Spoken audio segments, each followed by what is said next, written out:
Good morning, everybody. Welcome back to the farm. It is March 22nd, I think, so we are two days into the official start of spring, and spring is sprung. Trees are blooming, starting to throw some leaves. The pollen drop has already started.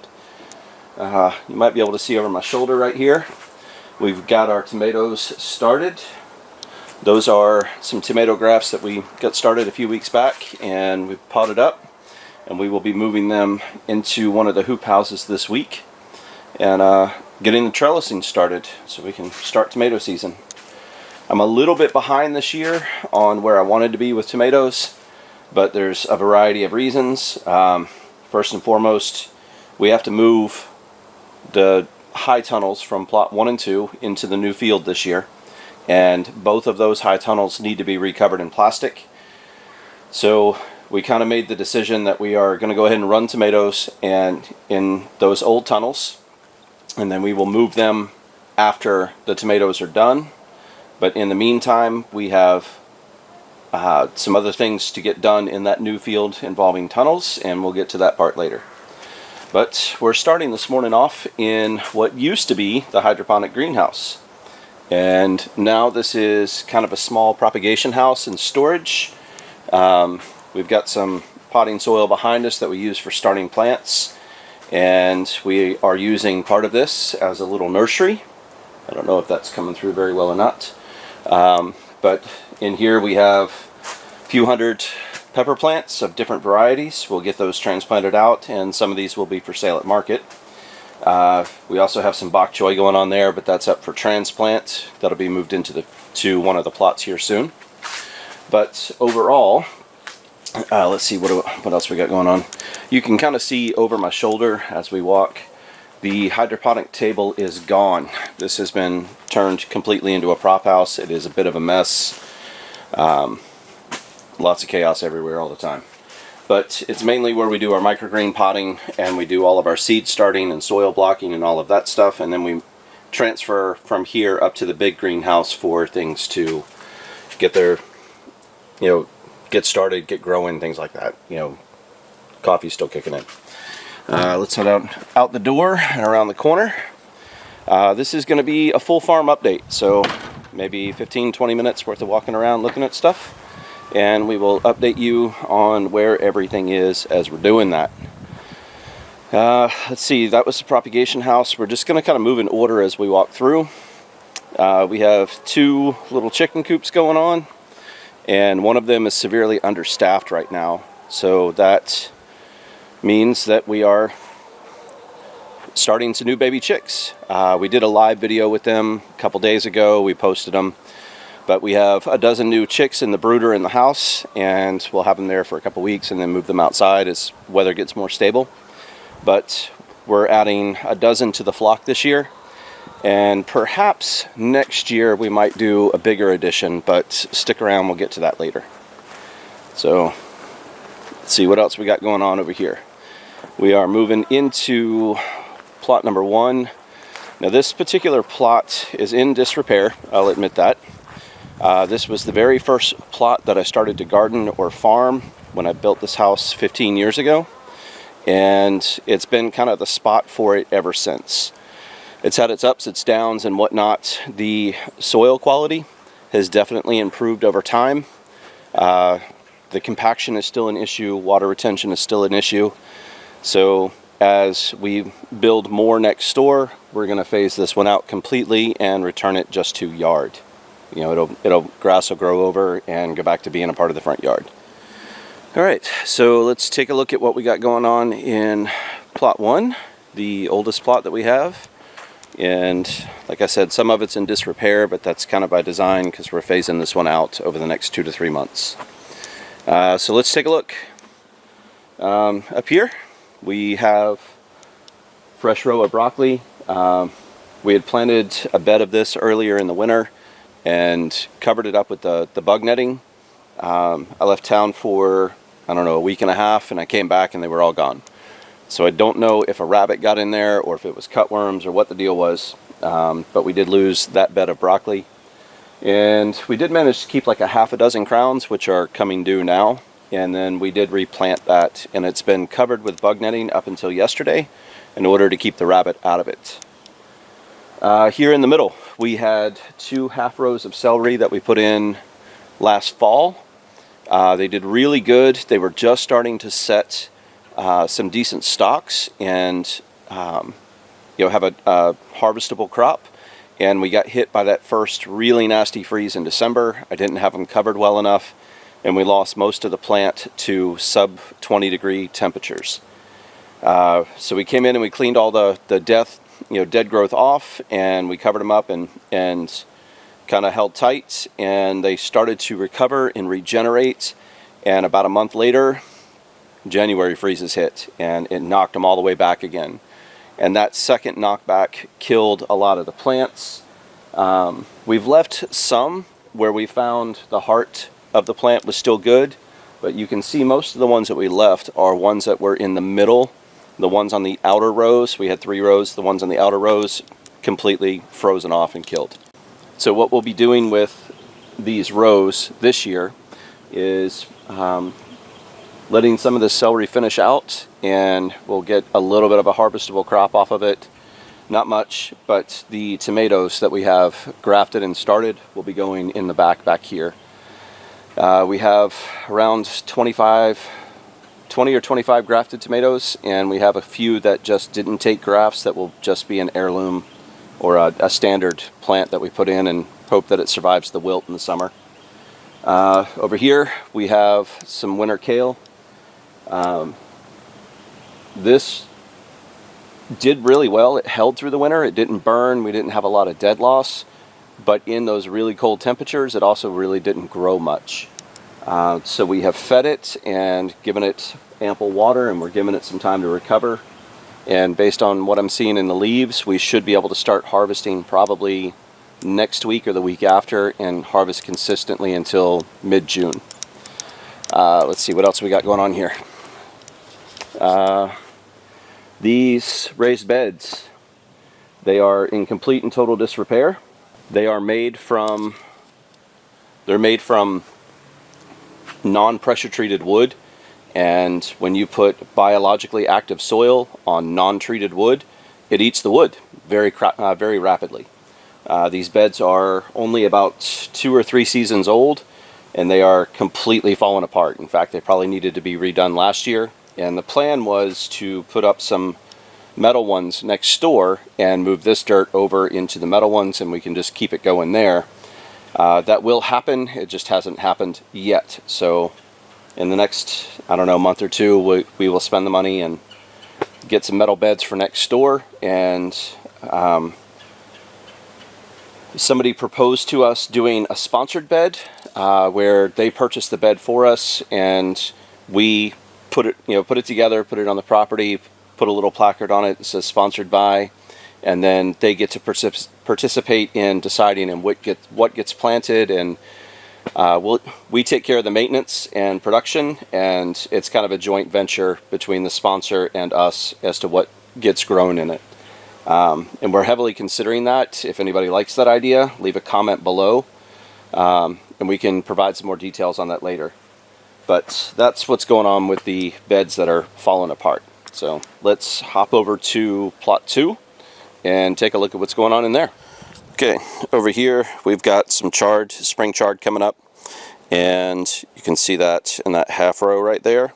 The bare spot up there is actually some direct seeded stuff instead of transplants, and we're using that as like a little bit of a succession. And then just beyond that, you can see the overwintered spinach that we have.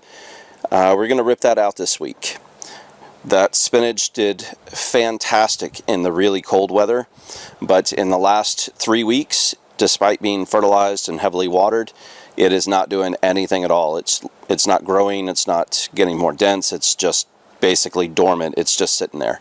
So I think we've moved through the window of temperature in which it's happiest. So we're going to replace that with a different kind of spinach that's been doing well so far this spring, and we'll continue running that. And then let's see what else we got going on here. This is baby bok choy. It's a new variety for us this year. It is broader shouldered, a little stockier, so the plant itself will be wider in diameter. And so far I'm liking the way it's coming. Our test grows, the flavor was really good, so I'm pretty happy with that. And here you can see we have a succession of mixed lettuce going on. There's 5 different varieties of lettuce going on here. We'll use this as a cut mix in the coming weeks. It should be ready just about the time that market opens up. And here we have, let's see, right in there we have a succession of fennel. It'll probably be the only run we do this spring because it is like an 80-day grow. It takes a long time, but it is something that gives our soil some biodiversity, and it also brings a little diversity to the market. No one else grows fennel locally, so it's one of the things that we like to offer up from time to time, just as doing something different. But that's what we've got going on in here. We used to have an extra row on the outside right-hand side of the hoop house over behind the charge, right over in there. And due to the changing trees and the growth of everything, that bed gets way too much shade. So we will be phasing that one out altogether this year. And then let's pop out around the corner. This particular bed is a part of plot 2. And this is all baby carrots. These are ladyfingers. The winds have been really bad lately, so our drip tape is everywhere, but we'll get it straightened out. But this is officially a part of plot 2. So let's move on to plot 3. All right, welcome into plot 3. Let's see if we can't get some better shots going on here. Starting from just over my shoulder right here, those are the ladyfinger carrots from plot 2. That is a succession of carrots, and that is a succession of carrots. There's a lot of topless carrots in there. We've been having some rabbit issues. We're still dealing with those. But the cold also got some of them. But those will all be up for harvest in the next, this one probably in about 10 days, and then this one about a month, and then probably 6 weeks for that one. But moving on over, we've got a succession of cauliflower here. These spent a little too long under lights and didn't get hardened off quite right. Completely my fault, but also rushed them in because I didn't know if they were going to make it before it got too hot. So we'll see how that goes. We may just end up plowing this under and doing something different. But these guys are the small-headed green and red cabbage that we had from last fall. Both of those did really well, were received very well. Some of them from the other field, got cold bit pretty bad, but these being in the spring should do very, very well as far as temperature goes, and presentation will be much better. Over here, we have some cone-headed cabbage. This did surprisingly well. It was something that I tried in the fall. I'd never grown any. I just wanted to see what it was like, and we had a great reception on it. Lots of interest in it, so we're doing a spring run of it. And then over here in this far bed is another succession of cauliflower. We started that last year, and we had an amazing reception on it. Lots of good feedback, so we did some more this year. And as fast as we could grow it, it was selling. So we did as much of a succession as we could do going into the spring. We'll see how they do. But you can guarantee that you'll see that again in the fall. Okay, so now we're going to move over to the big production field. We'll take a swing by the bees real quick and check in on those.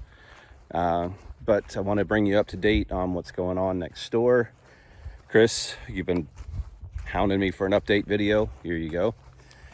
There has been a lot of change geographically next door, even though it may not necessarily look like it as we're going through it. Some of the changes will be difficult to perceive, but I promise you they have been big changes in the way the land is managed and the way it drains and what we'll be able to do with it going forward. Let's stop by and take a look at these guys real quick. That's the squatter hive. They showed up on their own last year, and they are doing fantastic. They actually came through the winter very strong, going like gangbusters. Let's see, that hive right there, we had to condense down. We did have some wax moth damage in there, and they were confined to 1/2 of one box. And because of that, they had thrown some queen cells and they were getting ready to swarm. So we cleaned out the damaged frames, we put some new ones in, we condensed them down and rearranged their space a little bit, got rid of those queen cells. And probably Tuesday, I think, is when the weather is supposed to break and stop being so windy. We'll hop in there and take a look at the inside of both hives and see how they're doing. We may need to snag a frame from the squatters and move it over to this other hive right there, the one next door, and move it over to help balance them population-wise. But over here, we have room for 2 more hives, and we will be seeing those April 4th. They were supposed to be here on the 15th of March, but because of the amazingly cold winter throughout the southeast, spring blow-up production down in Georgia didn't happen as it normally would, and they've been delayed by a couple weeks. So we're supposed to get them April 4th now. Looking forward to that. We got 2 new hive setups all together.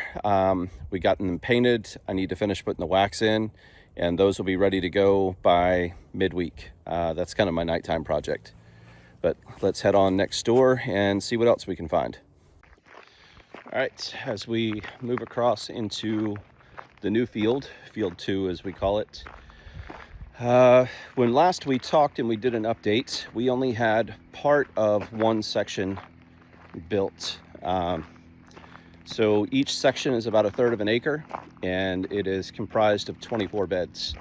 And I think when I did my last update video, we only had 16 on this side in section 1. So I'm going to spin around real quick and kind of give you an over-the-shoulder shot, and then we can go through what's in what. All right, so let's see. This is section 1. There's a tunnel in the middle of it. You can see all the new beds here, and then there's just as many on the other side of the tunnel. And then over here, we have section 2, and you can kind of see all the white pipes going across. Each pipe is a new section or a new plot within this section. And there's 24 beds over here as well. And then in the back here, this open flat space, we just finished developing that. We had to have some bulldozers come in and move some earth around and put a crown to the field and dig us some swales so that we can shed water properly. The land here is incredibly flat. So when we get 3 or 4 inches of rain, the whole thing just holds water. And we have a clay layer about 10 to 14 inches down. And that clay layer does not accept a whole lot of water very quickly. It tends to run more horizontally to the ditches. And in the very back of that field, there's a 4-foot ditch. And then on this side, there's a 4-foot ditch. And on that side, there's a 2-foot ditch. And that allows that water to move horizontally on top of the clay, under the topsoil, into the ditches, drop, and run to the creek in the back. It's really important for us to be able to shed this water quickly instead of sitting in a mire, and mainly for the compaction. Like, we have to break the soil up here. We have a sandy clay and it compacts pretty bad. So we got to fix that. But that was part of the major land movement that I was talking about as far as, sorry about the sun, as far as over here. We had to reshape all of this, and especially in the back of the field, move a lot of dirt. On this side of the property, we had kind of a sandy ridge, and we took that down about 3 inches and moved that to the back. And then we added a bunch of sifted soil. You may have seen one of my videos on purchasing a soil sifter. We composted a ton of topsoil from clearing the property, and those piles that we created, and compost piles that we created, were full of root mat and weeds and vines and all kinds of green matter. And we let them sit for around 18 months, 14 to 18 months. And then we used the sifter and just sifted out the larger trash, the sticks, the large roots, stumps, anything that was left in there. We sifted it out, made piles out of that, and we'll eventually either rot those down or burn them off. But recovering that topsoil that had been composted was essential. We used that to build a lot of these beds that are right here over my shoulder. We just created like a 4-inch deep layer to work with, and then we will add actual compost to the top of that and kind of mix it in to give it some organic matter.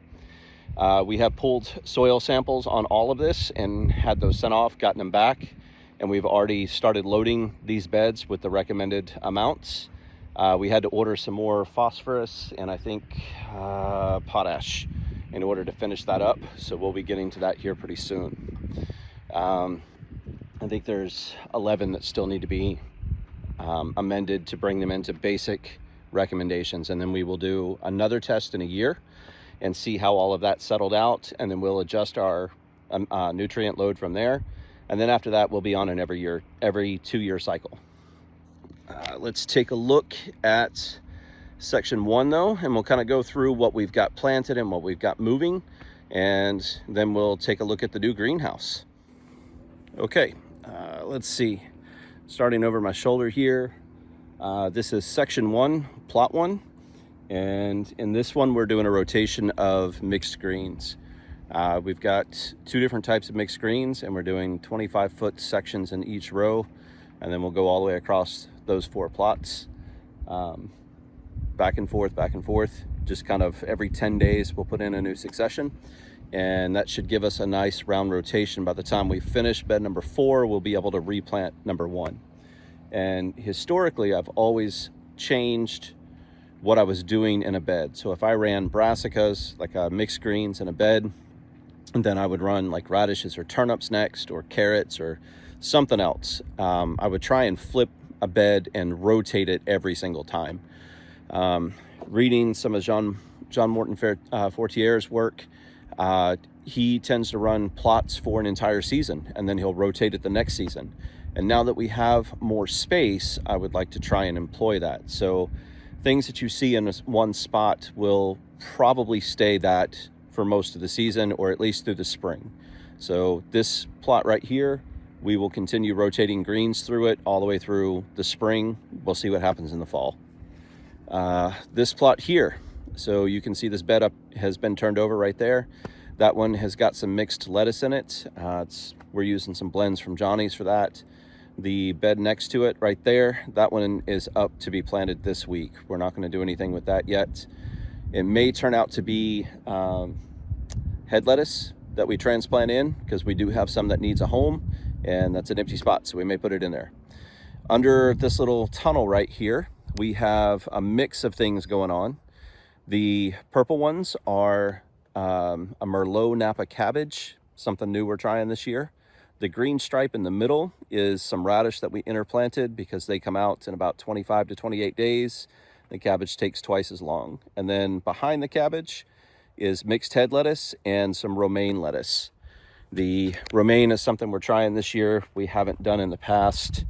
I tried some on the hydroponic table. It didn't go real well. So we're trying some romaine heads in the ground. I've got space to play with. We're gonna give some new things a shot. All right, let's take a look inside the tunnel real quick. And I may flip you around just so it's easier to describe what's going on in here. Okay, so taking a look inside the tunnel and inside this plot. Right here in front of us is radish. That is being harvested out now. It's currently in the store.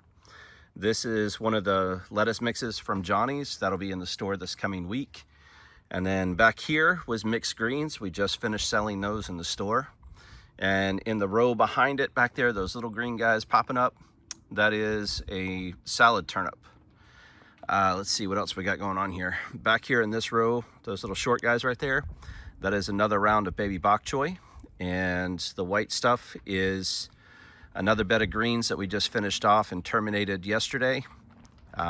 We sold those over the last couple weeks. And this back here in the corner, that is a bed of spinach. It is not the same overwintered spinach that you saw earlier. And this one is a smaller baby leaf, more upright and rounded leaf, whereas the other one is more of a spade. I do like this one. The overwintered spinach had a bolder flavor. I really fell in love with it. You'll see that one again this coming year. But this smaller round leaf actually has a pretty good buttery flavor. And that is our first succession there. And there's another one just behind it. You probably can't really see those little green sprouts all that well, but they're in there. I need to go back and seed some areas that got missed by the cedar in that new bed. But other than that, I'm really liking that new spinach, and we'll continue growing that one. All right, so this is it for plot 3. inside the first section. Let's hop on out and take a look at see what we got on the other side. Okay, so this brings us on to what we're doing over here now. This is a lot of tear out and refit. This was kind of a disaster for us this year. Disaster is a strong word. We still got crop out of it. We didn't get out of it what I was hoping for. So this fall we planted this whole thing in cabbage and kale, and we had planted them in successions, more or less banking on an average temperature that we would normally see from like November, December into early January. And they should have been able to size up enough and be ready. And even in January, we get some cold nights here and there, but nothing like what we got this year. And we ended up suffering a lot of frost burn. Even with frost cloth in the open field, we had too many nights that were 17, 18, 19 degrees. And even though cabbage is cold hardy and some kales are very cold hardy, it was just too much. It burned a lot of our cabbage. We lost probably 50% to burn, where the tops had just frozen through, and when they thawed, it wasn't healthy. We did get some, and you saw that stuff in the store. There is a little bit of storage cabbage right there. We're kind of letting it hang out until we're ready for the row to put some beans in, which is what's in this tunnel right here. This is bug netted right now. But underneath that is green beans. We just seeded those this week, and we'll be doing another row right there shortly. Let's see, this guy right here is white potatoes, and we will be selling those as new potatoes as soon as they're ready at market. This particular bed we just cleaned up. We'll get that seeded coming up probably this week. I'm going to set some turnips and maybe some radish in there. I'm not sure yet. This bed of kale we were letting hang out. We wanted to see what was going to go, happen with it. One of the other beds of kale that we had, specifically the dino kale, as soon as the temperatures came up from those really hard freezes, it bolted. That was the end of it. So we never even got a crop out of the dino kale this year. We had, I don't know, a little over 200 plants in the ground. We were really hoping to see that come forth, and it just, between the burn and the stunt, and then from the cold, and then once it did warm up, it went straight to bolt. So we didn't get much out of it. The plants that you see left in right now, as of yet, have not bolted, haven't shown that they're going to bolt, and they have started to grow a little bit. So we're letting them hang out to see if we might get something out of them. But we're going to need the bed space before long, so they will have to come out. Let's see what else we got going on. Back here, this row right there, that was a bed of winter boar kale that should have been able to handle the cold and was not able to make it. We lost like 95% of it. The ones that did make it are right there, and we went ahead and backfilled that with another round of dino kale, and those are coming along quite nicely. They probably doubled or tripled in size in the last 10 days, so they're moving along pretty rapidly. Let's see this bed right here with the rows. Yep, that one. That is more radish coming along, and then the other end of that row is actually purple princess potatoes and Pontiac red potatoes. Kind of a mix in there. We're trying those out this year to see how they do. And then that very back row back there that you can see, that one is more white potatoes. It'll be a second succession of the ones that are in the first row. Let's see. All of this right here is still open as of yet. We got to get some wood chips in the walkways to keep that dirt from moving around on us. This plot still needs to be amended. Sorry about getting close. But back over my shoulder, back towards the shed, there's a plot up there that is also carrots, and that will stay carrots for the rest of the year. We'll just keep rotating them through. But that is what we have going on in the plots here. We will continue to add more greens and keep those in rotation. We're trying to keep everybody supplied with lettuce and with mixed greens this year. Pretty excited about how that's going. We've had some really good reception so far. And then the extra beds back here, we have a lot of peppers that are going to be going in this year. So we're looking to do something with those. We will also be doing zucchini. considering way back there in the back in section 3, because we haven't made any rows or done anything with it, we have amended it after the soil samples have come in. We did amend it, but other than that, we haven't built it out. I'm considering putting down some weed barrier and doing some winter squash. Maybe a butternut or some type smaller acorns, something like that. Leave a comment below. Let me know what you guys think. Is that something you would want to see at market, something you're interested in? Storing and curing them will be a little bit of a challenge, but we'll get that figured out. But overall, like, is that something you guys want to see? If you have other ideas for things that you want to see us plant or grow for you, by all means, leave comments down below. We are always trying to do something different, not to do something different, but so that we aren't offering the same thing that you see on every table at every market. That said, we're doing zucchini and some yellowneck. That went really well last year, but we did choose some different varieties this year that look a little different. Like I said, we're trying not to do the same thing that you can find on every table everywhere. Let's see, what else have we got going on? Cucumbers will be coming up shortly. They'll be going in the tunnels next door. We're only doing half as much cucumber as we have in the past. They just don't sell well. Honestly, I don't know what it is. I've talked to other market guys and other growers from around the country, and they say the same thing. They can sell super small cucumbers, but past that, they just don't sell a lot of them. It was something that I thought a lot of people used, and I was excited about growing. We trellised them, but it turns out that there's just not a huge demand for them here, at least for the ones that we were growing. There is a big demand for English cucumbers. However, those have to be wrapped, and because their skin is super porous and they dehydrate very rapidly. So that's why you get them sealed at the supermarket, is so they don't dehydrate. And we just don't have the tooling or the setup or the desire to do an English cucumber that we have to package like that. So we'll continue doing regular salad cucumbers, but we're just going to do half as much of them. Let's see, what else have we got going for the summer? Cucumbers, zucchini, peppers, we covered all those. Tomatoes, yeah, that's pretty much it. We're not doing eggplant this year. We have struggled terribly in years past with bug issues, mainly the stink bugs. We will pick an eggplant that looks gorgeous on Friday evening, and Saturday morning when I get to market, all of the bug bites from the stink bugs are the first part to brown or ripen, and it shows up very rapidly and it just looks terrible. So we haven't been able to really move very many of them. It's just a fight that I don't want to fight anymore. And as always, we'll have the hydroponics. So let's step into the greenhouse and take a look there. All right, it's gonna be a little noisy coming in here.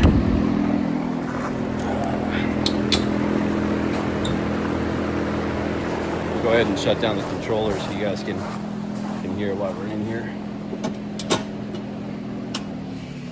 All right. So some of you picked up on our channel since the new hydroponic table has gone in, and you may have missed some of the older videos. Go back and check those out. But in the older videos, we showed how we were building this greenhouse here and the steps that we were going through, and you can kind of see it is now in full use. There's the new table. That's our swamp cooler. The heater's there. We're going to get that hooked up for this winter. Our propagation table is right there. That's all our seed starts that are waiting to go in the field. We've got some supplies kind of still stacked up and moved around. That is my high-tech heater for the year. You can see the thermostat hanging from the ceiling right there. The thermostat turns on the power to the heater, and the heater just stays plugged in. And the thermostat is set at like 60 degrees. So when the temperature drops below 60 in here, it kicks on. And believe it or not, that little oil heater right there was enough to keep all of those starts going through the winter. We didn't lose a whole lot in the way of our started plants. We did lose a couple of fig trees. You can see those guys over my shoulder right there. We did lose a couple fig trees, and that pepper plant did not make it. They got cold bit. I think we got down to 17 degrees that night, and that was the end of that. They just didn't make it after that. But you can see the hydroponic table is up and running right here. We've already harvested 2 dozen heads in the first week or so. That we were offering them, we sold those off. And we do have some plumbing work that needs to get done. I'll kind of brief you on that real quick. And we'll be trying to get to that here shortly. But you can see we've got a barrel for the swamp cooler. We put a float valve for a livestock trough in the top of it, and just hooked a garden hose to it for right now, because when this thing turns on, it consumes a lot of water. It'll empty that barrel in half a day. Some of it's dripping, but most of it's evaporation. So we put a float valve on it to keep that barrel full at all times, so that the swamp cooler can run and not run out of water. This empty space right there, roughly where that box is, there's going to be another 55-gallon drum, and there'll also be a reverse osmosis system installed. I just received it yesterday, so I'll be setting the post and the boards to hang it on today, and we'll get that plumbed in here as soon as possible. But that reverse osmosis is going to provide me basically stripped out water, almost rainwater, that I can use to put nutrients in to run the table with. Right now I have to go fill it up at the house because the well water from this side is very hard and alkaline, and it's not the best. It's not working out the best for the table. So we're using RO water in order to strip out all of the nutrients basically that are not beneficial. We have a lot of iron, we have a lot of sulfur, just very hard water in general, and it's best for the hydroponics if we can make that as neutral as possible. So that's what we're going to be doing. The RO was fairly inexpensive. It was like $200. Change the filters once or twice a year, and it will provide us stripped out clean water the flow rate is only about a half a gallon an hour. So we're going to put, again, a float valve in the 55-gallon drum that we will use to feed the tank for the hydroponic table. And that float valve will basically just open up and draw water off the RO whenever it's empty. And it'll take a day or so to fill back up, and that's fine because we just need to top the tank off once a week. So with that flow rate, we should be fine. We're going to take out that hydrant or that spigot there and put in a frost-free hydrant, and then run a tap off of that all the way down the length of the greenhouse, behind the table, over to where the blue barrel is that you can kind of see right there.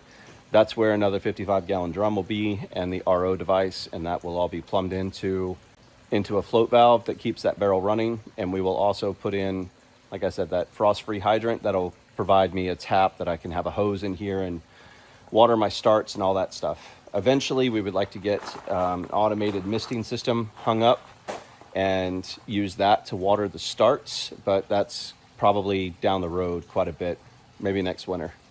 There's a lot of things that still have to happen this year, and that's a nice to have, not a must. We still have things on the must list that we need to knock out. One of the other things that's going on in the greenhouse right now that I haven't really touched on much, but we'll go ahead and cover now, is ginger. We're getting that started. So let's take a look at that. All right, so this is kind of a weird look at our ginger, but it's the only way I can get down low enough to show it. That little sprout right there, that is a ginger spike coming up. And what we're doing with these is we have a large amount of ginger to start, and the only way that we could come up with to do it was kiddie pools. Some people recommended starting in like 10 by 20 trays, but there's too many of them. It's not big enough, and it's hard to get them all to 80 degrees.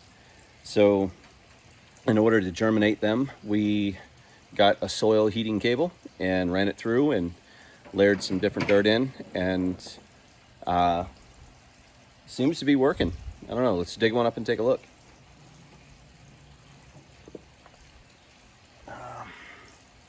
So I don't know if you can see it in there. Yep. You can see the roots starting to kick off and that little spike starting to pop out there. These will be ready to transplant in about 3 or 4 weeks. And they will go into one of the beds that I showed you earlier that We're in section 1. Those beds are 60 feet long and they are a little over a year old, so they have plenty of nutrition in them. But the ginger's coming along. Pretty happy to see how that's going. The first year we did ginger. We were able to get them started in the old propagation house that we started our talk in this morning. We had a really hot spring or something. I don't remember exactly what happened, but we were able to just start them in the greenhouse with no extra help. And they were ready to go by the 1st of May, and we got them transplanted out and everything was awesome.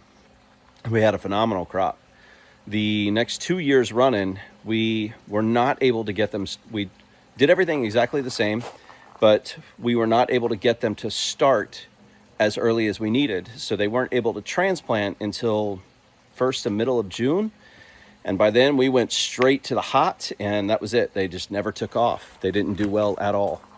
And like we just didn't have a ginger crop. We got a little bit out.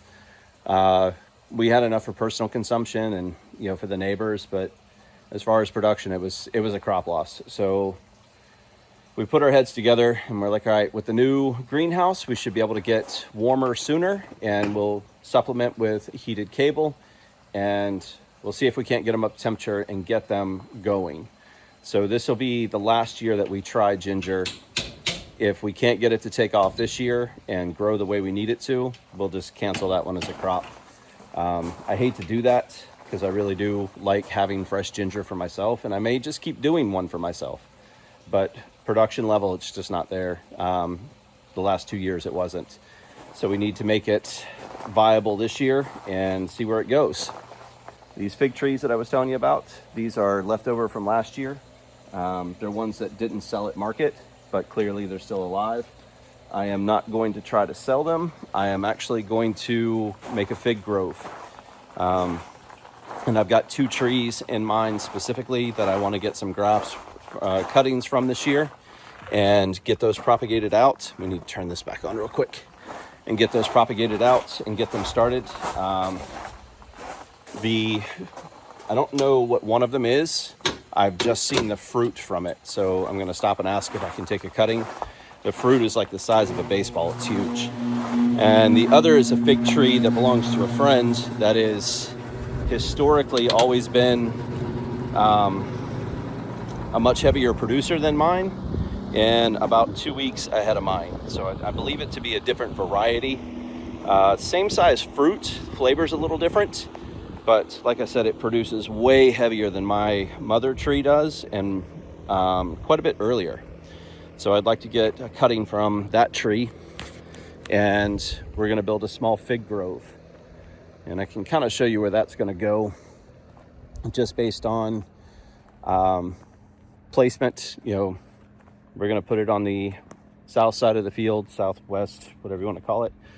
Put it on that side of the field, and that'll give it all day sun, keep or prevent it from shading out anything that we are actively growing here in the plots. But we're going to put it, you can see the tunnel there for reference. Let's see, section 3 is back there. Basically along this edge right here is where we're going to put all those fig trees. And we're going to run them all the way to the back of the property, back behind that poplar tree. The reason we're doing that is now the lower side of the property, and that's where a lot of the water has been redirected to. When we brought the bulldozers in, we created swales that run through everything. You can kind of see right here. Yeah, it's hard to see. There's a little ditch right there, and that runs up through the middle of the plots and funnels all that water that's going to be coming off of the high tunnels into this little swale, and then that runs towards the back of the property all the way back there behind that poplar tree. So we're going to space out our fig trees right along that line all the way down, about one every about 10 feet, and try and create a little fig grove. But that is the overall run of the farm right now as far as where everything is at and what we're doing. Apparently I left a coffee cup out here. Let's get that. There we go. That's it though. It's kind of the update of where everything is at. The well that everybody helped contribute for last year has been the lifeblood of the farm. We could not thank our patrons enough for that gift. I was very hesitant to ask, but I was encouraged to do so, and I'm glad I listened, because without all of you and that wonderful gift, we would have none of this. We do have one other project coming. I don't know when it's going to happen at this point. We were hoping for some funding assistance that didn't end up materializing, and given the local political, or the recent political climate, I don't know how things are going to go with that either. But that dirt pad that right there that you can see over my shoulder, that is the future home of a wash and pack facility. With all of the increased production, our current washing and packing facilities or spaces are not going to be sufficient. We're going to need more or larger to be able to process quicker. So we are looking to build a new space for that in the near future. I just don't know exactly when that's going to go. We did a budget on it, and it's not going to be cheap. So we will figure something out. I don't know what we're going to do quite yet. So we have one more thing that we can take a look at. It's the grow room inside, and yeah, let's go pop in and see what's going on there. All right, so we're going to finish up in the grow room. Not a whole lot going on new this year, just kind of more of the same. Microgreens are what the company was really founded on. It's the backbone of what we do. It's the name. But it's difficult to find new things to be a microgreen every year. We've done a pretty good job of releasing like 1 or 2 new items per year. Like last year we introduced cantaloupe and leeks. We have one new one for this year. The chefs will start getting it probably this coming week, and then we'll see about introducing it at market. It's an expensive one to grow, so I'm not sure if we'll release it to the market or not. We may just leave it as a delicacy for the chefs. But you can see we've got stuff on shelf here. All of this will be headed to our online store or to local chef kitchens here in the next, well, most of this will get harvested this coming week. But that is it from the grow room. Nothing new, really, nothing special. You can see we've got stuff in process. We appreciate you spending some time with us on the farm this morning. That is an update on what we're growing and what's coming up soon, what we're doing, what we've done, why you didn't see a whole lot of stuff this winter. The cold and the wind have been absolutely brutal on us. I wish I could give a better explanation, or honestly, I wish I was a better farmer and didn't have to give a reason. There are other farmers in North Carolina that are way better at cold prevention, and they're in colder climates. They just did better at it than I did this year. Thank you to everyone that participated in our Saturday morning pickups.